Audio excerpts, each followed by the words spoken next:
Bismillah, Assalamualaikum warahmatullahi wabarakatuh.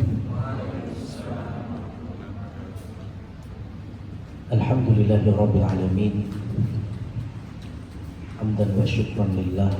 Asbahna ala fitratil Islam wa ala kalimatil ikhlas wa ala dini nabiyina Muhammadin sallallahu alaihi wasallam wa ala millati abina Ibrahim hanifan musliman wa ma kana minal musyrikin. Asyhadu an la ilaha illallah wahdahu la syarika lah wa asyhadu anna Muhammadan abduhu wa rasuluh. Amma ba'du, teman-teman semuanya yang dirahmati Allah, pagi ini kita awali dengan bersyukur kepada Allah Subhanahu wa taala dan juga memperbanyak salawat dan salam kepada Nabi Muhammad sallallahu alaihi wasallam. Dan pagi hari ini, karena kita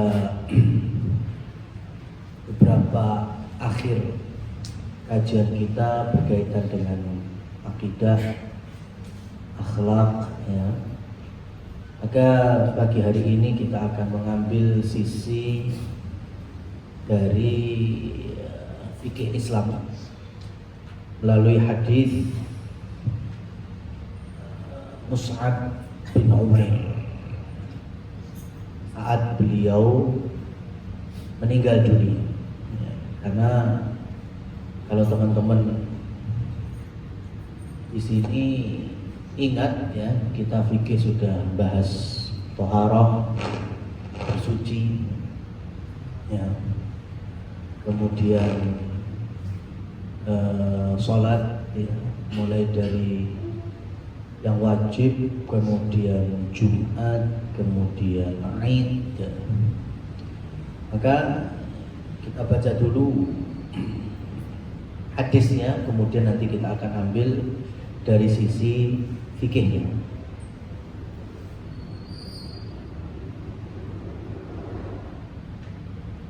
Hadis Habbab radhiyallahu anhu qala hajarna ma'an nabi sallallahu alaihi wasallam naltamisu wajh Allah. Dahulu kami termasuk sahabat-sahabat yang mentaati perintah Allah dan Rasulnya untuk hijrah. Dari mana ke mana? Dari Mekah menuju Madinah, dengan niat betul-betul mengharap ridha Allah, mengharap wajah Allah, mengharap pahala dari Allah. Ini menjadi pelajaran, apapun yang kita kerjakan, kita usahakan, kita niatkan dalam keikhlasan ibadah lillahi ta'ala. Apapun itu, meskipun urusan dunia, ya, secara zatnya itu urusan dunia, perkara mubah duniawi, makan, minum, mandi, ya, cuma kita niatkan betul-betul karena Allah. Memang bisa-bisa. Apa bedanya? Tadi pagi, ya, sebelum kita berangkat ke sini, anggaplah rata-rata mandi. Tapi ada jenis orang yang mendapatkan pahala dari mandinya, ada yang tidak mendapatkan pahala. Kalau kita hanya sebatas mandi gebiar-gebiur tanpa ada niat, ya sudah, sebatas nyeger nyawa. Tapi kalau kita niatkan mandi itu, ya Allah, saya mandi memang biar tambah fresh, tambah seger, sehingga nantinya ketika saya bekerja mencari nafkah sampai nantinya sholat duhur, asar, saya masih dalam kondisi fresh, maka mandi saya lillahi ta'ala. Maka orang seperti ini yang mendapatkan pahala. Sama-sama mandi, cuma yang satu hanya mendapatkan segernya, yang satu dapat seger plus pahala.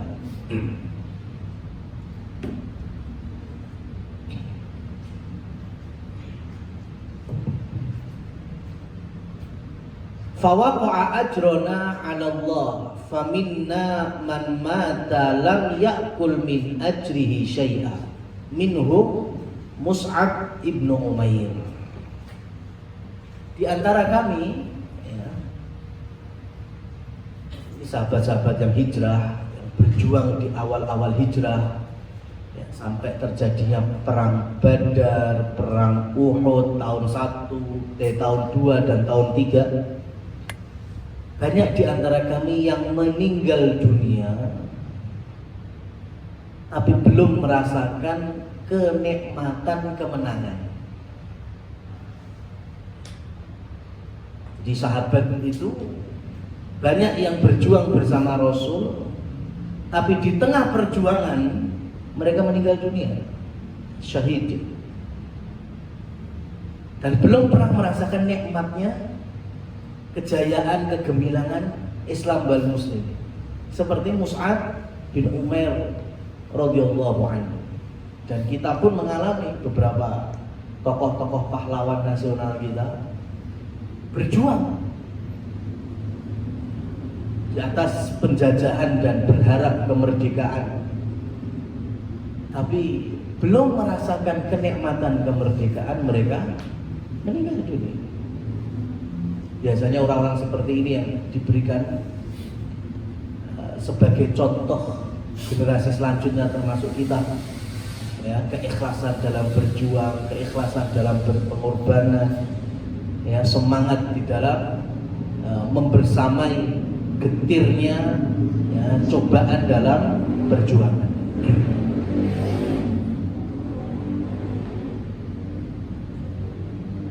Wa minna man ayna'at lahu thamratuhu fahuwa yahdi'iha qutila yawma uhudin falam najid ma nukaffinuhu illa burdatan idza ghattayna biha ra'sahu kharajat rijlahu wa idza ghattayna rijlaihi kharaja ra'suhu. Fa'amarana Nabi sallallahu alaihi wasallam an nughattiya ra'sahu wa an naj'ala ala rijlaihi minal idkhir. Maka dikisahkan saat itu Mus'ab bin Umair wafat ketika perang Uhud. Dan saat para sahabat ingin mengkafaninya dengan burdahnya atau dengan kain selembarnya itu, nggak ada yang lainnya, hanya satu-satunya kain yang ada saat itu, sehingga ketika ditutupkan ke tubuhnya Mus'ab nggak cukup, ditarik sampai nutup kepala, kakinya kelihatan. Tapi kalau ditarik ke bawah nutup kakinya, kepalanya kelihatan. Maka kemudian Rasulullah SAW meminta kami untuk menutupi kepalanya, sedangkan kakinya kami tutupi dengan rumput padang pasir. Nah, rekan-rekan sekalian yang dirahmati oleh Allah Subhanahu wa taala, maka melalui hadis ini kita ambil bagaimana Rasul sallallahu alaihi wasallam memberikan pelajaran khususnya bagi orang yang telah meninggal dunia yang difahami oleh para sahabat. Ya. Yang pertama, ketika para sahabat menyaksikan Mus'ab bin Umair syahid ya, dan perang telah usai, mereka berusaha untuk bersegera mengurusi jenazahnya. Dan ini termasuk adab ya, di mana Rasulullah SAW meminta ajilu, bersegeralah, jangan kalian nunda-nunda dalam beberapa perkara. Yang pertama, melunasi hutang. Ya, keindang di sahur, Mas. Ya, jangan banyak Alasan punya kemampuan sama. Jadi kemerungsung al-ajlah itu aslinya bawaan setan. Ya, al-ajlah itu bawaan setan. Tidak boleh kita kemerungsung kecuali dalam beberapa perkara. Dalam salah satu riwayat 3 perkara. Itu boleh gendang cepet, ya, segerakan. Pertama, bayar utang. Itu boleh itu. Gendang cepet bayar, gendang cepet lunas. Yang kedua, menikahkan anak gadis. Itu boleh itu. Ya. Untuk disegerakan, dipercepat. Yang ketiga, mu'natut tajhiz, yaitu pengurusan jenazah. Itu memang diminta untuk segera. Jadi jamaah sekalian yang dirahmati oleh Allah Subhanahu wa taala, kita hidup dalam mengambil keputusan, enggak boleh kemerungsung, enggak boleh emosi. Dalam salah satu riwayat disebutkan ketika Rasulullah Shallallahu Alaihi Wasallam meninggal dunia, Umar bin Khattab tidak terima. Dalam kurung nggak percaya. Makanya beliau ngambil pedangnya sambil mengatakan, siapa yang menginformasikan Rasul wafat, ketemu sama pedangku. Rasul nggak mungkin meninggal. Rasul hanya pergi sementara, sebagaimana dulu Nabi Musa alaihissalam pergi ke Bukit Tursina 40 hari pulang lagi. Nabi Muhammad juga demikian. Gak percaya kalau Rasulullah Sallallahu Alaihi Wasallam. Abu Bakar keluar dari kamarnya Aisyah telah melihat jasadnya Rasul Sallallahu Alaihi Wasallam yang meninggal. Kemudian beliau menyampaikan ke seluruh manusia di Madinah, termasuk Umar bin Khattab saat itu, maka Muhammad illa nabi qad khalat min qablihi nabi. Tidaklah sosok Nabi Muhammad sallallahu alaihi wasallam di antara atau menjadi salah satu dari utusan Allah sebelumnya juga sudah Allah turunkan para nabi dan para rasul. La in matu au qutilu, jika seandainya beliau itu wafat atau terbunuh, apakah kalian akan murtad? Apakah kalian akan berbalik keimanannya? Mendengar ayat ini, Umar langsung nangis senangis-nangisnya sambil mengatakan, seakan-akan yang dibacakan Abu Bakar, aku baru mendengarnya. Padahal Abu Bakar hafal Quran, Umar bin Khattab juga hafal Quran. Tapi karena emosi yang gak stabil Umar bin Khattab, itu seakan-akan gak pernah tahu ayat tersebut.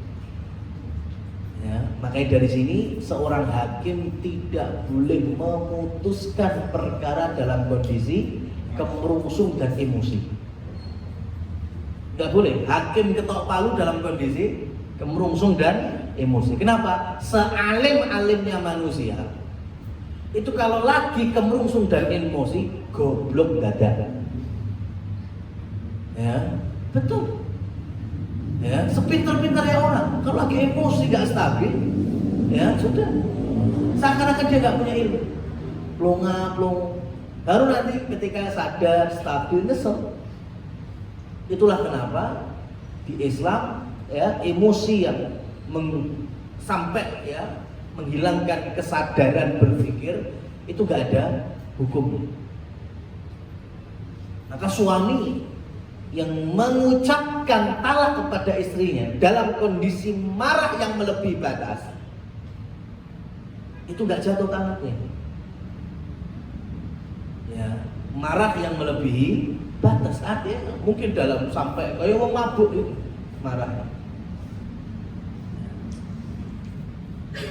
Kalau marah masih dalam kondisi marah yang dia mampu berpikir, ya jatuh. Ya, ini kadang disalahpahami. Oh suami, saya marah ketika mengucapkan talak. Iki sik iso cerita. Ya, sadar berarti itu. Tapi saya marah. Ya apa enek wong nyerahkan istri ini terus nyam senyum. Ya. Aku ceraikan dirimu. Enggak jadi wong lagi ya menceraikan mesti dalam kondisi marah.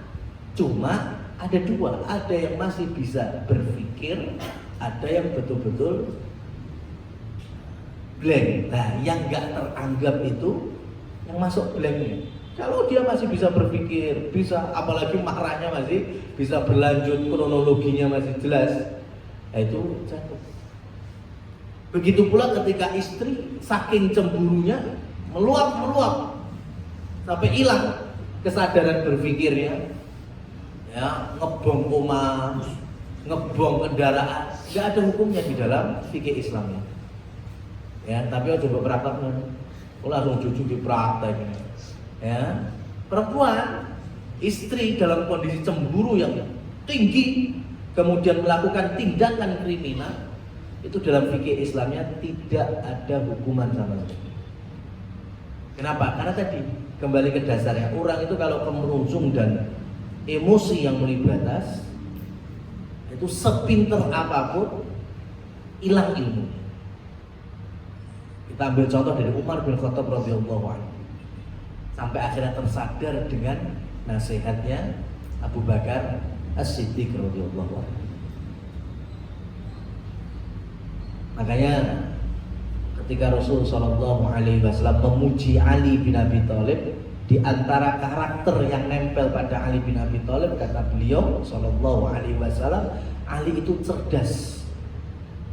Ya, dan tingkat kecerdasannya yang tidak dimiliki oleh manusia pada umumnya, itu emosinya stabil dalam menengahi setiap perkara. Jadi Ali itu punya kesabaran yang masya Allah.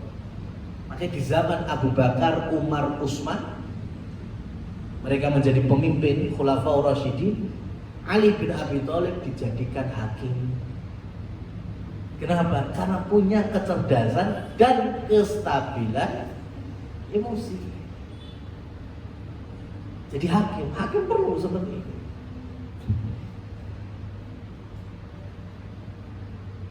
Nah, teman-teman yang dirahmati Allah, pernah nih contohnya ya. Di zaman Umar bin Khattab, beliau kedatangan aduan dari seorang suami sambil bawa istrinya. Suaminya bilang kepada Umar, Amirul Mukminin, saya minta ditegakkan hukum Islam rajam. Kenapa? Karena istriku telah berzina. Hukum dia dengan hukum Allah dan Rasulnya. Rajamlah dia. Atas dasar apa engkau minta istrimu dirajam?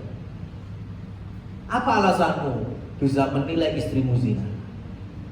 Kata suaminya ini kepada Umar bin Khattab, aku baru saja pulang dari safar 7 bulan yang lalu. Safar 7 bulan balik. Kemudian sebagaimana seorang suami berjumpa dengan istrinya, ngumpuli istrinya ya 7 bulan yang lalu, ternyata 6 bulan berikutnya istrinya melahirkan. Versi suaminya, ini anak siapa ini? Ya, 7 bulan yang lalu saya baru datang ke rumah. Lah kok 6 bulan berikutnya istri saya melahirkan. Ini mesti bukan anakku. Ya berarti zina dengan laki-laki yang lain. Kalau kita melihat hanya sebatas kasus dan cerita yang diucapkan, mungkin kebawa perasaan ini. Tapi Umar bin Khattab tahu bahwasanya ini masalah besar. Ini butuh orang yang bisa mengambil ya beberapa sisi dengan kecerdasan dan kestabilan emosinya. Dipanggillah Ali bin Abi Thalib. Coba gimana ini? Apakah menurutmu perempuan ini betul-betul telah berzina? Ya, hamil 6 bulan kemudian melahirkan. Kata Ali bin Abi Thalib, wahai Amirul Mukminin, di dalam Al-Quran disebutkan perempuan hamil sampai masa penyapian itu 30 bulan. Dari hamil sampai masa penyapihan itu 30 bulan. Dan masa penyapihan mulai dari menyusui sampai disapai itu berapa tahun di dalam Quran? Fisolain 2 tahun. Berapa bulan berarti? 24 bulan. Kalau total tadi dalam Al-Quran disebut 30 bulan, sudah kalong 24 bulan, sisa berapa? 6 bulan. Ya, sisa 6 bulan. Berarti perempuan ini masih wajar. Dia bukan berzina, dia ya hamil dan melahirkan anak dari suaminya. Perlu kalian ya teman-teman ketahui, zaman itu belum ada istilah bayi lahir prematur, belum ada. Ya, belum ada. Tapi Al-Quran sudah membawa ilmu itu. Orang zaman dulu taunya yang bobot, sangang sasi, babaran, hamil 9 bulan baru melahirkan. Jadi mereka ya nggak salah ketika menganggap ada orang hamil 6 bulan kemudian ya babaran, nah ini mesti zina. Kata Ali bin Abi Thalib tidak, karena Al-Quran menyebut 30 bulan. Dipotong masa menyusui sampai nyampe 2 tahun, 24 bulan, berarti sisa 6 bulan. Jadi kalau ada wanita hamil 6 bulan kemudian melahirkan, nah itu masih dianggap normal kalau dia punya suami. Ya, kita kenal hari ini dengan apa? Kelahiran prematur. Zaman Umar itu sudah ada kasusnya. Belum ada istilah prematur, belum ada masuk kemudian mungkin di inkubator, belum ada semua itu kecanggihan-kecanggihan. Tapi fikihnya itu sudah ada, ilmunya syariat itu sudah ada. Nah, maka inilah pentingnya kenapa kita ini beragama nggak bisa dengan hawa nafsu, tapi sesuai dengan yang difahami oleh mereka tadi, khulafaur rasyidin, Abu Bakar, Umar, Utsman, dan Ali radhiyallahu anhu ajmain. Nah, tadi makanya nggak boleh kita tergesa-gesa kecuali bayar utang, ya, atau nikahkan anak gadis, apalagi zaman sekarang, masya Allah. Dan yang terakhir yaitu mengurusi jenazah. Jadi kesedihan ditinggal orang yang kita cintai itu wajar. Nabi pun juga sedih. Istrinya wafat, putri-putrinya meninggal, sedih. Tapi bukan kemudian seakan-akan tidak ada lagi amalan yang bisa dikerjakan. Sedih, tapi di sisi lain kita juga harus mempersiapkan penghormatan terakhirnya, yaitu memuliakan orang yang beriman dengan kepengurusan jenazah. Kalau di sini dalam hadis Mus'ab bin Umair tadi terkait dengan apa? Langsung dicarikan kafan. Ini berarti fikih jenazahnya, ya, orang ketika meninggal sedih, tapi setidaknya otak tetap berpikir kafan. Dan kafan itu yang terbaik adalah warna putih, bukan kemudian melarang yang warna lain, bukan. Yang terbaik warna putih, dan kainnya kain yang sangat sederhana, kain yang sangat sederhana. Yang pengen saya diskusikan sama teman-teman itu, ketika hari ini banyak kain kafan atau mori yang sangat sederhana, cuma rodo ilang kainnya. Kenapa? Karena nyaris lebih banyak polisternya, sehingga ketika ditarik malah kayak karet gitu, Mas. Ya kan? Nah, tapi lek dijembeng-jembeng ini yo nggak bisa. Coba sekarang ada kain kafan yang murah memang, tapi ternyata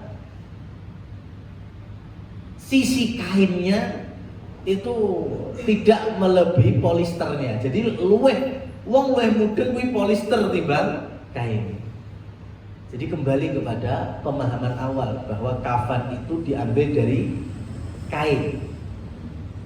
Jadi kalau yang murah mungkin mori katun termurah, nah itu yang lebih baik. Dari jenis apa? katun, meskipun yang termurah. Karena kalau polister itu lebih murah lagi, tapi sisi kainnya wis rada hilang. Mudah nggak ini? Ya, jadi cari yang tetap kain, bukan polister atau sintetik yang lainnya. Nah, kemudian ketika sahabat mengambilkan kain kafan, ternyata didapati hanya 1 lembar saja. Padahal jelas itu nggak cukup. Karena dalam riwayat yang lain Rasul Shallallahu Alaihi Wasallam biasa mengkafani sahabat itu kalau laki-laki 3 lembar, kalau perempuan lebih banyak lagi, bisa 5 lembar. Nah, Mus'ab bin Umar hanya 1 lembar. Maka dari sini fikihnya, pada aslinya kain kafan hanya 1 lembar tetap sah untuk menutupi jenazah, kalau memang tidak ada yang lainnya. Tapi kalau ada, ya usahakan betul-betul bisa nutup dengan baik. Kalau mau cukupnya 3, ya, cukupnya 5, atau kurang, ya bisa sampai 7, ya monggo silakan. Kalau Mus'ab cuma 1, itu pun nggak cukup, karena ketika ditarik dhuwur nutup sirah kepalanya tertutup, kakinya terbuka. Kalau ditarik mengisor sikil sehingga tutup, tapi kepala yang kebuka. Kemudian Rasul meminta tutupkan kepalanya, jadi sikil sehingga kebuka. Maka dari sini mana yang lebih utama, menutup kepala atau menutup kaki? Menutup kepala.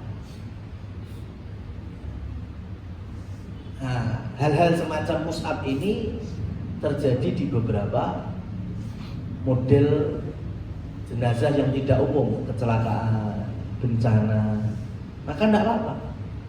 Kalau memang jenazah itu tidak bisa diurusi secara normal, sehingga kalau dipindah ya ke kain kafan juga bisa rusak, sehingga tetap ada di kantong jenazah. Pada kantong jenazah ini bahannya apa? Bukan kain kan, otomatis plastik. Maka nggak apa-apa dalam kondisi seperti ini. Apalagi jenazah yang tenggelam, kebakar, itu nggak semua orang bisa ngurusin. Nah, itu orang-orang yang punya keahlian khusus dari BPBD, tim SAR, ya medis. Itu kalau asal dipindah-pindah jenazahnya, ya, karena hukum asalnya kita ngurusi jenazah apa? Menghormati, ya, menghormati. Sekarang bagaimana kita akan memindah dari kantong jenazah ke kain kafan kalau ternyata prutul, ya, atau copot organnya? Itu mana nggak memuliakan namanya. Sudah, kalau memang nggak memungkinkan, sudah dikubur dengan kantong jenazah, nggak masalah. Ini kalau kita bicara apa? Tidak pada umumnya. Masuk seperti Mus'ab bin Umar, nggak umum, karena hanya didapati 1 kain kafan untuk menutupi kepala, kaki terbuka, nutupi kaki, kepalanya terbuka. Sebagaimana ketika ada jenazah yang memakai gigi palsu misalnya. Ya. Kalau gigi palsunya bukan dari emas, nggak perlu dicopot. Banyak orang yang punya keyakinan kudu dicopot. Ya. Gigi palsu dari porselen, dari apa? Ya, porselen atau sejenisnya itu ketika dicopot juga didol rapayu, itu nggak perlu dicopot. Kalau emas kira-kira laku nggak kalau dijual? Laku. Makanya kalau giginya emas, nah itu baru ada pendapat. Bisa dilepas, bisa tidak. Nah, bolehnya dilepas sama tidak gimana? Dilihat kondisi jenazah. kalau dengan mencopotnya merusak organ jenazah, ya, maka tetap bersama gigi palsu emas itu dikuburkan, nggak usah diambil. Kalau ternyata mengambil gigi palsu emasnya itu tidak mempengaruhi, ya, fisik dari jenazah, nggak rusak, maka silahkan diambil, karena itu harta. Hartanya siapa? Si mayit. Berarti bisa dijadikan warisan? Bisa. Maka dicopot. Ya, tapi kalau tidak memungkinkan atau bahkan bisa merusak fisik jenazah, nggak usah dicopot, sudah dibunuh. Itu yang emas, apalagi yang bukan emas. Ya. Coba pernah ada yang meninggal karena masih ada pennya, keluarga minta tetap dicopot, coba dicopot pen, ya kan? Katanya pokoknya yang bukan dari asli ciptaan Allah harus dilepas. Terus gimana?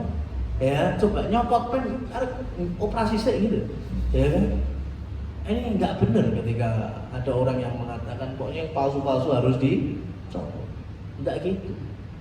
Kalau yang ada nilainya memungkinkan untuk dilepas, lepas. Kalau nggak memungkinkan, nggak usah.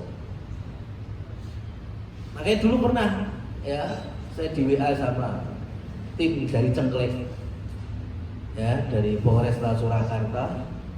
Itu ada jenazah perempuan sudah ngapung berapa hari, ya, itu telinganya masih ada giwangnya, emas.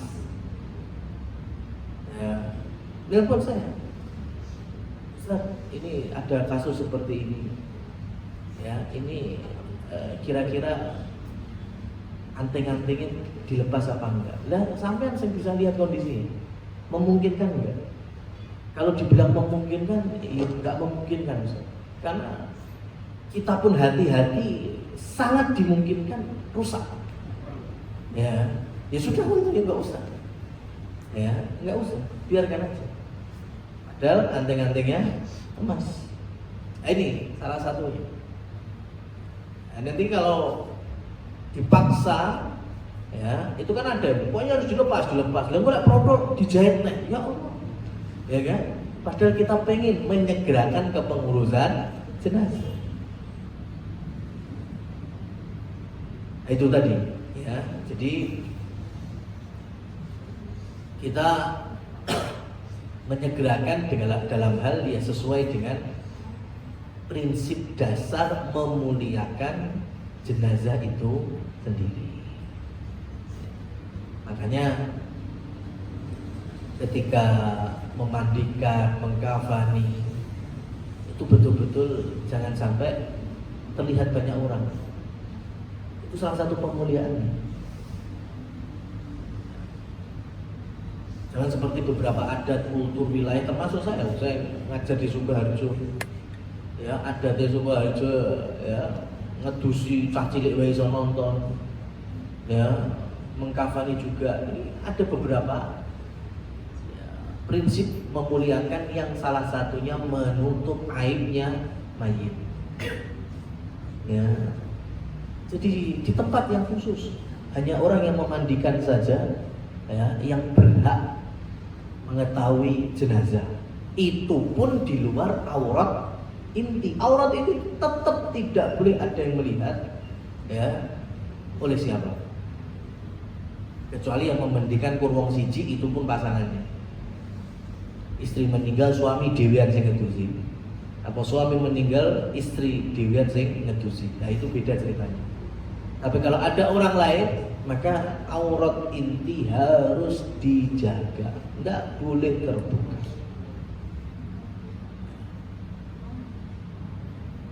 Coba sekarang kalau di Sukoharjo itu lihat ditutupi geber gitu, toh, ya, orang-orang pada lihat semuanya. Ini tidak memuliakan mayit namanya. Nah, berikutnya dari pelajaran tadi, ada nggak sahabat ketika menyaksikan Mus'ab bin Umair dikafani ternyata kafannya kurang, Padahal di sana ada Utsman bin Affan, sahabat kaya raya. Ada Abdurrahman bin Auf, sahabat yang kaya raya. Ya, ada ya beberapa sahabat-sahabat yang lain. Kemudian berinisiatif, wes aku sedekah wae. Ya, tak tukok nih kafan sing anyar. Ada yang seperti itu? Enggak. Bahkan nggak ada patungan antar para sahabat, ayo donasi kemudian kita belikan kafan yang lebih banyak supaya bisa nutup jasadnya siapa Mus'ab bin Umair. Nggak terjadi. Aduh, sangat dimungkinkan kayak Utsman lah. Kalau hanya kain kafan ya mudah sekali. Duitnya kurang-kurang. Tapi kenapa sahabat nggak ada satu pun? Karena ini sebagai pelajaran. Yang paling utama kain kafan itu diambil dari harta siapa?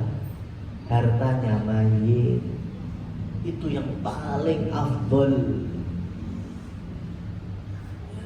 Yang paling afdol kepengurusan jenazah itu diambil dari harta si mayit. Maka ahli waris itu ojo langsung bagi warisan sebelum terjadi 4 perkara.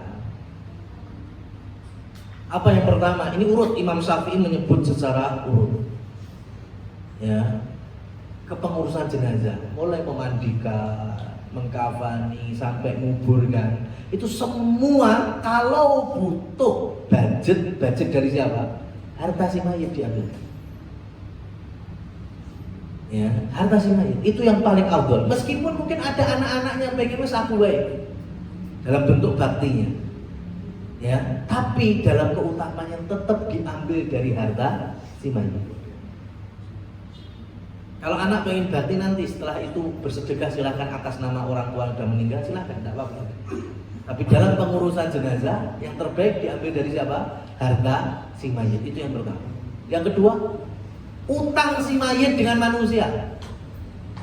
Dibayar pakai siapa? Pakai apa? Ya duitnya si mayit. Ya. Utang mu'allak itu sampai di alam kubur itu masih gantung-gantung. Ya, kalau nggak dilunasi, maka diambil dari harta si mayit. Itu yang kedua. Yang ketiga, utang yang si mayit kepada Allah Subhanahu wa taala. Ada yang butuh duit, ada yang nggak butuh duit. Yang nggak butuh duit contohnya utang puasa. Berarti kan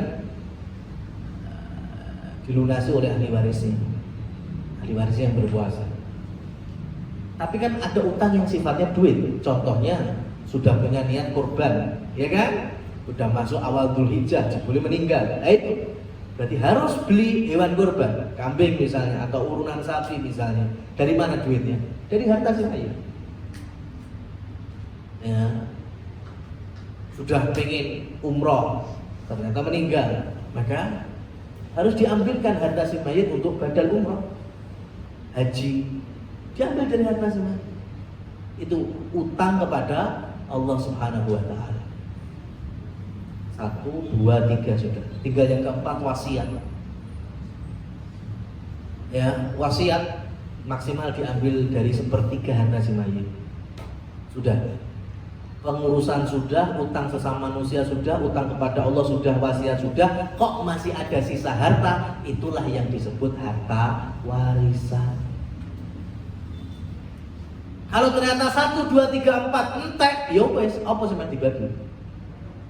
Ya, sudah. Setidaknya 4 haknya si mayit sudah kita tunaikan. Tapi sebelum ditunaikan 4 kok langsung, ya, eker-ekeran bagi-bagi warisan, maka semua ahli waris berdosa. Karena haknya si mayit belum dilaksanakan. Ya. Kan? Kembali lagi tadi, ya, bahwa kepengurusan jenazah termasuk kain kafan, ya, atau beli kapur barusnya, ya, atau wewangian-wewangiannya, itu semuanya diambil dari harta si mayit. Kalaupun butuh fee untuk penggali kubur pun diambil dari harta si mayit. Nah, sekarang memang ada inisiatif dari kampung biasanya. Ya, kampung itu bikin kayak arisan atau patungan bensasi setiap kakak atau rumah, sehingga itu diwujudkan kafan, kapas, kapur barus. Ya, ini sebetulnya nggak masalah. Ya, ikut nggak masalah. Karena nantinya juga bakal muter-muter di warga itu. Cuma kalau bisa, ya, kalau masih punya kelebihan harta, kita ikut arisannya atau patungannya RT sebagai bentuk guyub kita warga. Kita niatkan sebagai sedekah. Tapi kalau terjadi kematian pada keluarga sendiri itu sebisa mungkin diambilkan dari harta pribadi. Ya, jadi nanti sampean yang ahli waris bisa bilang ke Pak RT-nya, sudah Pak RT, ya Bapak sudah ada kain kafan sendiri, sudah, yang ini buat warga yang lain aja. Ya, Bapak ikut untuk sedekah kok nggak apa-apa, Bapak ikhlas juga mau ikut patungan itu. Cuma ketika beliau meninggal, ya kita selaku ahli waris sudah mempersiapkan, ya ambil dari harta si Bapak Suwargi rahimahullah, kain kafannya dari beliau, semuanya dari beliau. Sampai nanti kalau penggali kubur butuh fee pun itu diambil dari semuanya. Cuma kalau sampean itu jadi menggali kubur itu, kalau bukan pihak ketiga, jangan minta langsung jasa kepada ahli waris. Makruh hukumnya. Ya, makruh hukumnya. Karena ini sifatnya apa? Membantu, ta'awun, bekerja sama dalam ketakwaan, ngurusi jenazah saudaranya, itu pahala besar. Tapi kalau ahli waris kemudian datangi menggali kubur, kemudian kasih amplop, dan tentunya setiap rumah bisa beda-beda, gak ada flatnya, nah itu silahkan, itu halalan thayyiban untuk diterima. Tapi kalau dari awal penggali kubur sudah ngasih akad, Pak, ya jenazah Bapak sampean siap kita galikan, pokoknya ya paketan ini 500.000, ya kan? Mau siap? Enggak? Ya wes gak situ tak paculi. Ini nggak boleh seperti ini. Ini namanya ya sudah dari awal akad gali kubur minta fee. Ini makruh dalam fikih Islam. Ya, sudah sampaikan saya siap gali kubur. Ya, sudah gali kubur, ternyata ya dapat fee dari keluarga ahli waris, ya sudah, itu halal atau ya. Enggak pun ya sudah, jadikan bentuk amal kemuliaan mengurusi jenazah. Berbeda ceritanya kalau ada pihak ketiga. Ya, berbeda dengan adanya pihak ketiga. Siapa? Ya mungkin ada IO-nya. Ya, mungkin kampung, ya, Pak Lurah. Ya, baik kuburan desa sudah ada petugas ininya. Pokoknya kalau ada penggalian, ya sudah, pokoknya penggali kubur tinggal datang ke balai desanya, nanti desa yang memberikan fee-nya. Itu namanya pihak ketiga. Ini nggak masalah. Tapi kalau langsung antara dia dengan ahli waris minta fee, ini makruh hukumnya, nggak boleh. Sebagaimana kita beramal soleh yang lain. Nah, teman-teman, inilah kurang lebihnya pelajaran fikih terkait dengan kematian seseorang, dimulai dari wafatnya Mus'ab bin Umair radhiyallahu anhu. Wallahu a'lam bishawab. Waktu dan tempat saya kembalikan ke teman moderator. Baik, mungkin dari teman-teman ada yang mau bertanya.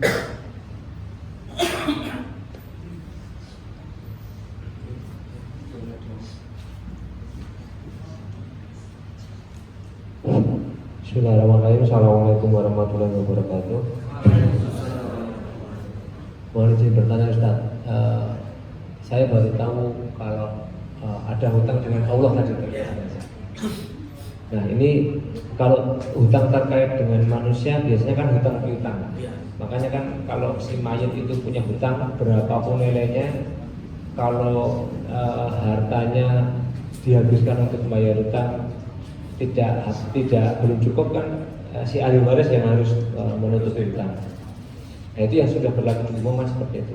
Nah, terkait dengan hutang kepada Allah tadi yang Ustaz sampaikan, itu kan ada misalnya ada orang tua yang pengen, aku janji pengen haji seperti itu. Nah, kebetulan kalau biasanya kan kalau sekarang kalau ada orang tua yang saat itu masih hidup dia mampu, biasanya dia akan daftar haji kan. Nanti makanya kan yang menentukan haji badalnya kan ahli warisnya gitu, bisa putrinya atau bisa putranya gitu. Nah, cuman ketika kemudian si mayit ini ketika hidup itu misal pengen haji gitu, kita kan tahu kan haji kan butuh biaya besar dan itu tidak semua ahli warisnya mungkin saat itu diberikan kecukupan Allah untuk rezeki yang saat itu langsung ada seperti itu. Itu hutangnya seperti apa ketika kondisi keluarga si mayit ini memang tidak enteng gitu. Kalau kayak Utsman bin Affan tadi bisa sampaikan enteng gitu. Bagi di antara yang misalnya badal haji gitu, itu kan tidak ringan. Nah, itu hukumnya seperti apa? Baik, barakallahu fiik. Terkait dengan hutang hamba kepada Rabbnya, itu tetap hutang. Cuma masya Allah ya, Imam Syafi'i dan imam-imam yang lainnya kan tadi harus urut tertib, ngurusi jenazah, habis itu melunasi utang sesama manusia, baru utang kepada Allah. Ya, Allah itu sampai mau ya utang kepadanya menempati posisi setelah utang pada manusia. Berarti ya melunasi hutang pada sesama itu lebih besar. Yang hari ini orang malah meremehkan, malah sampai ada istilah apa? Sing nagih luwih isin timbang sing utang. Nah, itu kan kebacut banget itu. Ya kan? Arjupo duitnya luwih pekewo gitu Mas. Ini saking kebacutnya orang ya berhutang hari ini. Dan juga terkait dengan apa? Pemutihan. Ya, teman-teman bisa diperhatikan. Meskipun lembaga keuangan mutihkan, itu alam barzah nggak bisa mutihkan. Terus terang, saya buka bocoran sekarang aja. Meskipun lembaga keuangan memutihkan dengan kematian seseorang, tapi alam kubur tidak memutihkan. Loh, terus ribut Ustaz, saya selaku anak, saya siap melunasi, tapi lembaga keuangannya tetap ragelem. Ya sudah, bayarkan dalam bentuk sedekah kepada fakir miskin. Niatkan untuk melunasi hutang orang tua. Ojo terus sampean karo mesam-mesem guyan. Ya kan? Oh, warisan malah warisan. Enggak. Sampean bergembira di atas harta warisan. Bapakmu, ibumu dalam kubur masih gantung. Panasan. Ya. Maka di sini diujinya untuk menjadi anak yang berbakti di saat orang tua sudah enggak ada. Peraturan manusia itu kapal-kapalnya tetap kalah timbang peraturan syariat. Ya, lembaga keuangan pasti memutihkan, tapi syariat masih berjalan. Maka lunasi hutang orang tua kepada sesama. Baru berikutnya melunasi hutang manusia kepada Allah Subhanahu wa taala. Puasa Ramadan wajib. 7 hari enggak puasa, ibu jenengan kemudian meninggal dunia. Maka ahli waris harus menggantikan. Bagaimana? Ya, lek ternyata duwe dulur pintu, alhamdulillah penak. Ya kan, siji enak mas, Senin aku ya pokoknya suwargimu rahimahullah punya utang 7. Kita semua anaknya kena sedino ya sawong sedino nggak apa-apa. Yang rada susah ya memang sebulan nggak bisa puasa, anaknya kursi siji. Ya, itu harus cari link yang bisa diajak bekerja sama. Mungkin sama istrinya, ya ibu meninggal utangnya sesasi utuh ya, aku tak 10, oh iya 10. Intinya harus dikomunikasikan, ya harus dilunasi. Itu kalau puasa nggak pakai budget memang.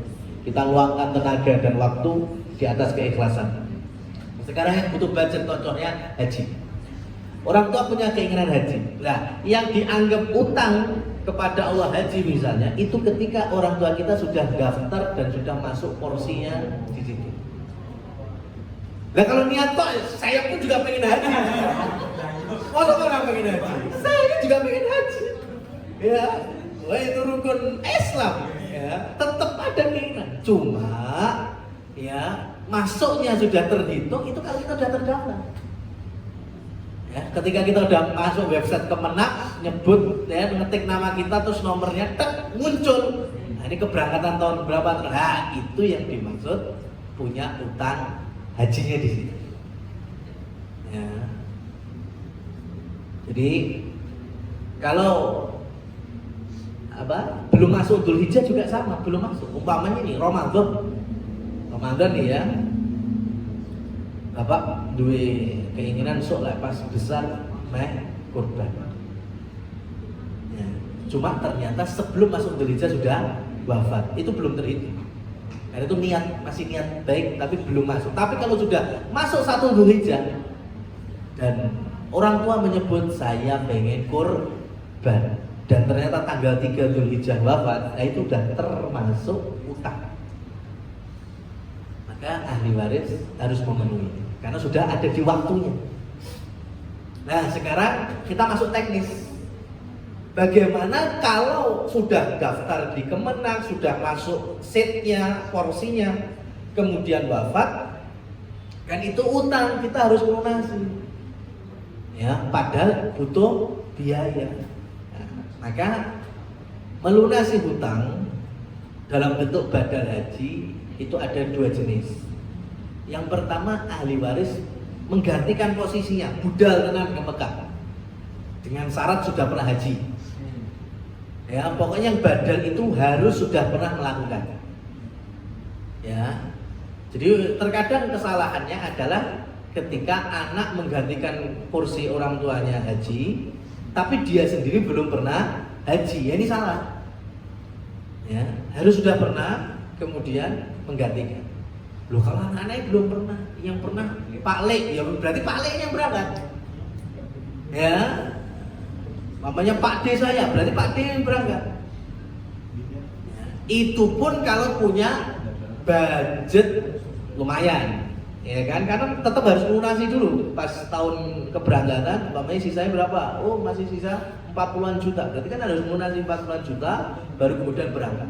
Lek umpama tadi betul-betul nggak punya budget segitu, padahal ini utang kepada Allah Subhanahu wa Ta'ala yang juga harus dilunasi.